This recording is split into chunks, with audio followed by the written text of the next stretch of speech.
1948 December മാസം 1-ാം തീയതി ഓസ്ട്രേലിയയിലെ അഡ്ലെയ്ഡിനടുത്തുള്ള സോമർട്ടൺ പാർക്ക് ബീച്ച്. പുലർക്കാലത്തിന്റെ തണുപ്പും ശാന്തതയും ആസ്വദിച്ച് നടക്കാനിറങ്ങിയ ആളുകൾ ആ കാഴ്ച കണ്ടു. കടൽഭിത്തിയിൽ ചാരി നല്ലൊരു കോട്ടും സ്യൂട്ടുമണിഞ്ഞ് ഒരാളിരിക്കുന്നു.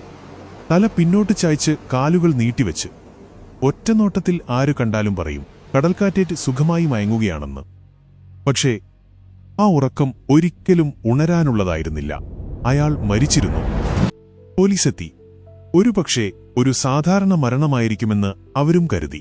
എന്നാൽ ആ ശരീരവും പരിസരവും പരിശോധിച്ചു തുടങ്ങിയ നിമിഷം ലോകം കണ്ട ഏറ്റവും വലിയ നിഗൂഢതകളിലൊന്നിന്റെ ചുരുളഴിക്കുകയാണ് തങ്ങളെന്ന് അവർ അറിഞ്ഞിരുന്നില്ല. ആരായിരുന്നു ആ മനുഷ്യൻ?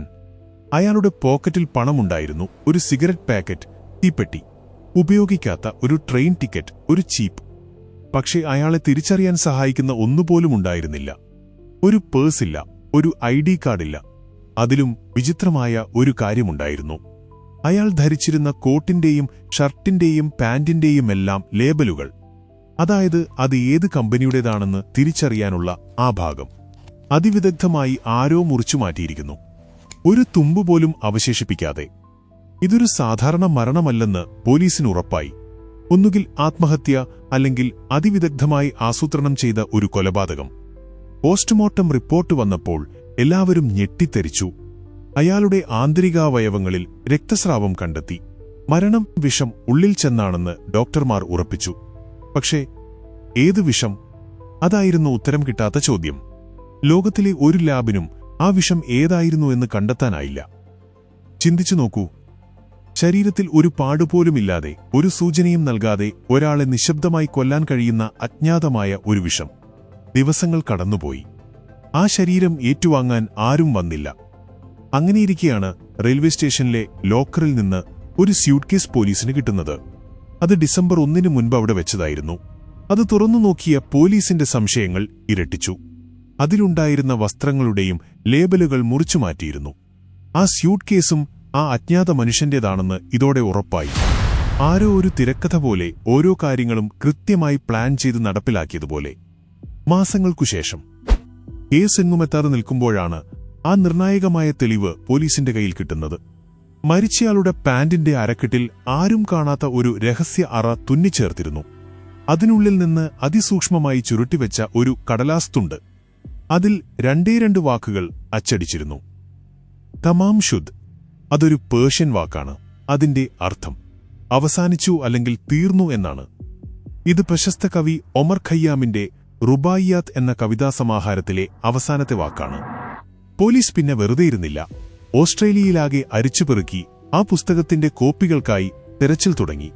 ഒടുവിൽ ഒരു ഡോക്ടറുടെ കയ്യിൽ നിന്ന് ആ പുസ്തകത്തിന്റെ ഒരു കോപ്പി കിട്ടി. അതിന്റെ അവസാനത്തെ പേജ് കീറിപ്പോയിരുന്നു.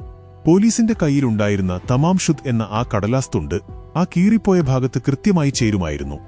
പക്ഷേ ആ പുസ്തകം തനിക്ക് എങ്ങനെ കിട്ടിയെന്ന് ആ ഡോക്ടർക്ക് ഒരു ഓർമ്മയുമില്ലായിരുന്നു.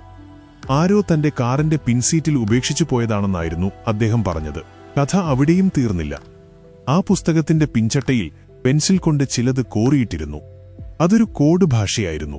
ലോകത്തിലെ ഏറ്റവും മികച്ച കോഡ് ബ്രേക്കർമാർ വർഷങ്ങളോളം ശ്രമിച്ചിട്ടും ഇന്നുവരെ ആ കോഡിന്റെ പൂർണ്ണമായ അർത്ഥം കണ്ടെത്താൻ ആർക്കും കഴിഞ്ഞിട്ടില്ല.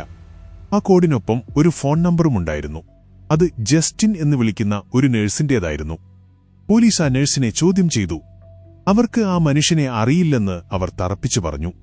പക്ഷേ ചോദ്യം ചെയ്യലിനിടയിൽ ആ മരിച്ച മനുഷ്യന്റെ മുഖം പ്ലാസ്റ്റർ ഓഫ് പാരീസിൽ പതിപ്പിച്ചത് കണ്ടപ്പോൾ ആ സ്ത്രീയുടെ മുഖം ഭയം കൊണ്ട് വിളറി വെളുത്തു. അവർ ആകെ അസ്വസ്ഥയായി. അവർക്ക് അയാളെ അറിയാമായിരുന്നു എന്ന് പോലീസിന് ഉറപ്പായിരുന്നു. പക്ഷേ എന്തോ ഒരു ഭയം അവരെ സത്യം പറയുന്നതിൽ നിന്ന് വിലക്കി. വർഷങ്ങൾ ഒരുപാട് കടന്നുപോയി. ആ കേസ് തെളിയിക്കപ്പെട്ടില്ല. സോമർട്ടൺ മനുഷ്യൻ ആരാണെന്ന് ഇന്നും ഈ ലോകത്തിനറിയില്ല. ആരായിരുന്നു അയാൾ? ഒരു ചാരനായിരുന്നു. 2-ാം ലോകമഹായുദ്ധം കഴിഞ്ഞ് ലോകം ശീതയുദ്ധത്തിലേക്ക് കടക്കുന്ന ആ കാലത്ത് ശത്രുരാജ്യത്തിന്റെ പിടിയിലായ ഒരു ചാരൻ. രഹസ്യങ്ങൾ പുറത്തുപോകാതിരിക്കാൻ ആത്മഹത്യ ചെയ്തതോ അതോ കൊല്ലപ്പെട്ടതോ? ആ കോഡ് ഭാഷ ഒരു രഹസ്യ സന്ദേശമായിരുന്നു. അയാൾ ഹൃദയം തകർന്ന ഒരു കാമുകനായിരുന്നു. ആ നഴ്സുമായി പ്രണയത്തിലായിരുന്ന, എന്നാൽ അവരാൽ തിരസ്കരിക്കപ്പെട്ട ഒരാൾ. അതുകൊണ്ടാണോ തമാം ശുദ് എല്ലാം അവസാനിച്ചു എന്നുകുറിച്ച് അയാൾ ജീവിതം അവസാനിപ്പിച്ചത്? അടുത്തിടെ 2021 പുതിയ DNA സാങ്കേതികവിദ്യ ഉപയോഗിച്ച് ആളെ തിരിച്ചറിയാനായി ആ ശരീരം കല്ലറയിൽ നിന്ന് പുറത്തെടുത്തു. ചില നിർണായക സൂചനകൾ കിട്ടിയിട്ടുണ്ടെന്ന് ഗവേഷകർ പറയുന്നുണ്ടെങ്കിലും ഔദ്യോഗികമായി ഒന്നും സ്ഥിരീകരിച്ചിട്ടില്ല.